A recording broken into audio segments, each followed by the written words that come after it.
ধারাবর্ষণে আরও মারাত্মক আকার ধারণ করেছে বরাক ব্রহ্মপুত্র সংযোগী জাতীয় সড়ক। কখন জানি যাত্রীবাহী সুপার বাস বা পণ্য বোঝাই লরি উল্টে ঘটে যায় প্রাণহানির মতো ঘটনা।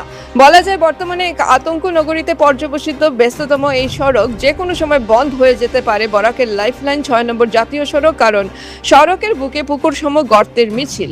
এরই মধ্যে মৃত্যুর ঝুঁকি নিয়ে পণ্যবাহী ট্রাক বা সুপার বাস চলাচল করলেও ছোট গাড়ি চলাচল প্রায় বন্ধ। সড়কটির বদরপুর ঘাট থেকে মালিডহর অবধি সড়কের হাল বেহালতার মাত্রা ছাড়িয়েছে। সড়কের উপর এক একটা গর্ত পুকুরের আকৃতি নিয়েছে। এই পুকুরসম গর্তে গাড়ি ফেঁসে ঘন্টার পর ঘন্টা যোগাযোগ বিচ্ছিন্ন হয়ে থাকে সড়কটি। যে কোনো সময় বিচ্ছিন্ন হয়ে যেতে পারে বরাক ব্রহ্মপুত্র যোগাযোগ ব্যবস্থা, এমন আশঙ্কা অমূলক নয়। কিন্তু এ নিয়ে সংশ্লিষ্ট বিভাগ যেন কুম্ভ নিদ্রায়, ঠিক তেমনি বরাকে ৩ জেলা প্রশাসন ও কেন্দ্র থেকে রাজ্যে ডবল ইঞ্জিনের সরকারের আমলে একটি জাতীয় সড়কের এই করুণ দৃশ্য সত্যিই আশ্চর্যজনক। আজ সড়কটি এমন অবস্থায় দাঁড়িয়ে যেখানে একটা জাতীয় সড়ক না জাতীয় জলপথ তার ঠাহর করাই দুঃসাধ্য। কাঠিগড়া চৌরঙ্গি এলাকায় জাতীয় সড়কের মধ্যভাগে যেন এক বিশাল ড্রেন হয়ে আছে।